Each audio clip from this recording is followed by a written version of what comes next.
আমার বোন গর্ভবতী, পেটে বাচ্চা এসেছে। এমত অবস্থায় এই গর্ভবতী মহিলাদের বিশেষ কোনো আমল আছে কিনা, পেটের বাচ্চা যাতে করে সুস্থভাবে দুনিয়াতে আসে? ভেরি ভেরি ইম্পর্টেন্ট একটি বিষয় ভাই। আমার মা বোনেরা গর্ভবতী হওয়ার পরে কি করে জানেন? আপনার আশপাশেও দেখবেন পেটটা যেমনি ফুলে যায়, শরীর তো টায়ার্ড, হাঁটা চলাচল করতে পারে না, নাড়াচাড়া করতে পারে না, আস্তে করে বিছানায় শয়, সারাক্ষণ টিভি দেখে অথবা মোবাইল টিপে, সারাক্ষণ। প্রতি বাড়িতে একই অবস্থা। ইল্লা শতকরা 5 জন পাবেন যারা কোরআন তেলাওয়াত করে, কোরআন তেলাওয়াত শুনে, ইসলামিক ওয়াজ শুনে, গজল শুনে। কিন্তু বাংলাদেশের মানুষের টেন্ডেন্সি, কারণ শাশুড়িরাও কিছু বলে না, মায়েরাও কিছু বলে না, এখন অসুস্থ স্বামী তো আরো কিছুই বলে না। পেটের বাচ্চার নিরাপত্তার জন্য তার তো রেস্টের প্রয়োজন। ভাই আপনি ঘুমান সারাদিন, কোনো সমস্যা নেই, আপনি রেস্ট নেবেন না কেন? অবশ্যই নেবেন। কিন্তু সারাক্ষণ আপনি মোবাইলে সিরিয়াল দেখতেছেন, টেলিভিশনে সিরিয়াল দেখতেছেন, ইউটিউবে সিরিয়াল দেখতেছেন।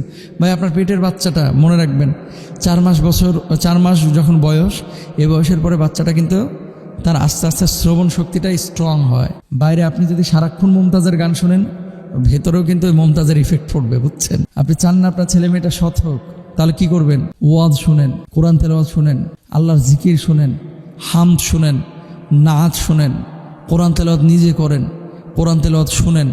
নিজে করতে ভালো লাগতেছে না, সূরা বাকারাটা মোবাইলে লাউড স্পিকারে ছেড়ে রাখেন, অন্য মানুষের যাতে করে কষ্ট না হয়। আপনি শুনছেন, বাচ্চার উপরে ইফেক্ট পড়বে। কিন্তু আমি আমার মা বোনদেরকে বলবো, 8টা কাজ অন্তত আপনারা কেউ ছাড়বেন না। যাদের পেটে বাচ্চা এসেছে 8 কাজ, পেটে বাচ্চা যাদের এসেছে 8 কাজ, আপনারাও আপনাদের বাড়িতে এই নিউজগুলো পৌঁছায় দেবেন। 1 নাম্বার, কল্যাণের জন্য দোয়া করবেন। কার? আপনার এবং আপনার সন্তানের। রব্বি হাবলি মিন লাদুনকা যুররিয়াতান তাইয়্যিবা ইন্নাকা সামিউদ দুআ। হে আমার পালনকর্তা, আমার পক্ষ থেকে, আপনার পক্ষ থেকে আমাকে পুত পবিত্র সন্তান দান করুন, নিশ্চয়ই আপনি প্রার্থনা শ্রবণকারী। কমন দোয়া কিন্তু এটা, রব্বি হাবলি মিন লাদুনকা যুররিয়াতান তাইয়্যিবা ইন্নাকা সামিউদ দুআ। এই দোয়াটা পড়বেন বেশি বেশি। 5 ওয়াক্ত নামাজের যারা আপনারা পড়েন, 5 ওয়াক্ত নামাজ, সিজদা অনেকে দিতে সমস্যা হয় পেটের কারণে, এ অবস্থায় আপনার ইশারাতেও সিজদা দিতে পারবেন। 1 নাম্বার গেল। 2 নাম্বার দোয়া করবেন, রব্বানা হাবলানা মিন আজওয়াজিনা ওয়া যুররিয়াতিনা কুররাতা আ'য়ুন ওয়াজআলনা লিল মুত্তাকিনা ইমামা। এই দোয়াটাও পড়বেন। এরপরে 2 নাম্বার আমল, এখানে 2টা দোয়া গেল। 1 নাম্বারে কি? কল্যাণের জন্য দোয়া করবেন। এই কল্যাণের দোয়ার মধ্যে 2টা দোয়া আমি বললাম, বেশি বললে মনে রাখতে পারবেন না, এই 2টাই করেন। 2 নাম্বার আমল যেটা করবেন, গুনাহ পরিহার করবেন। মোবাইলে এই প্রেগনেন্ট মহিলারা অনেক সময় ফ্রেন্ডদের সাথে চ্যাটিং ফেটিং করে, আড্ডাবাজি করে, অশ্লীল কথাবার্তা বলে, অশ্লীল জিনিস দেখে, গান বাজনা, নাটক, সিনেমা এগুলো দেখে। এগুলো করবেন না। হারাম খাবেন না।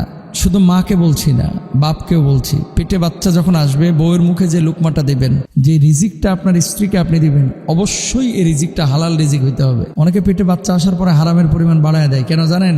কামিং সুন আর একটা বাচ্চা আসতেছে, টাকা পয়সা দরকার, এলাকা ঘুষ খায়, সুদ খায়, যেখানে থাকে এখানে হাত মারা শুরু করে, যেখানেই পায় ওখানেই হাত ঢুকায় দেয়, ডান বাম খেয়াল করে না। গুনাহ পরিহার করবেন। 3 নাম্বার আমল হচ্ছে ধৈর্য ধারণ করবেন। গর্ভাবস্থায় বিভিন্ন শারীরিক কষ্টের সম্মুখীন হতে হয়, যেমন অসুস্থতা, বমি, দুর্বলতা ইত্যাদি। এই সময় ধৈর্য ধারণ করা অত্যন্ত গুরুত্বপূর্ণ। এই সময়টাকে জিহাদুল্লাহ ইবাদত মনে করলে ধৈর্য ধারণ করা সহজ হবে। নবী করিম সাল্লাল্লাহু আলাইহি ওয়াসাল্লাম বলেছেন, ধৈর্য হলো জ্যোতি। পেটের পীড়ায় আক্রান্ত হয়ে কোনো মা যদি সন্তান জন্মের সময় মারা যায়, জানেন কি ফজিলত কি? এই মাকে আল্লাহ সুবহানাহু ওয়া তাআলা কিয়ামতের ময়দানে শহীদদের সাথে জান্নাতে দিবেন। সুবহানাল্লাহ, এটা কিন্তু যেন তেন ব্যাপার না। আর এই 10 মাস 10 দিন যে মারা কষ্ট করে, এই কষ্টের কারণে প্রত্যেকটা মুহূর্ত নফল ইবাদত করলে যে সওয়াব, হয়তো আল্লাহ তাআলা ওই গর্ভবতী মায়ের 10 মাস 10 দিন এই নফল ইবাদতের সওয়াব তার আমলনামায় লিখে দেন। সুবহানাল্লাহ, এটা কিন্তু যেন তেন বিষয় না। তাহলে আমি বলবো, আমার মা বোনেরা ধৈর্য ধারণ করবেন এবং কষ্টটাকে কষ্ট মনে হবে, কিন্তু আল্লাহর কাছে বলবেন যে আল্লাহ এর যথাযথ পাওনা যেন আপনি বুঝে পান। আল্লাহর কাছে বলবেন, সময় মতো নামাজ আদায় করবেন। ইন্নাস সালাতা কানাত আলাল মুমিনিনা কিতাবাম মাওকুতা। সময় মতো নামাজ আদায় করো, ওয়াক্ত মতো নামাজ আদায় করো, এটা আপনার জন্য ফরজ।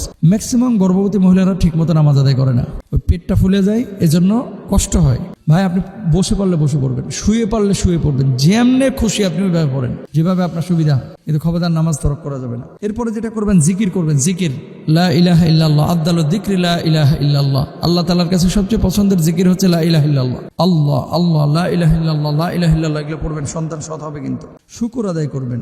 মা হতে পারা এটা কিন্তু একটা বড় নিয়ামত। আপনি জানেন আপনার পেটটা ফুলে গেছে, এই জন্য আপনার কষ্ট হচ্ছে।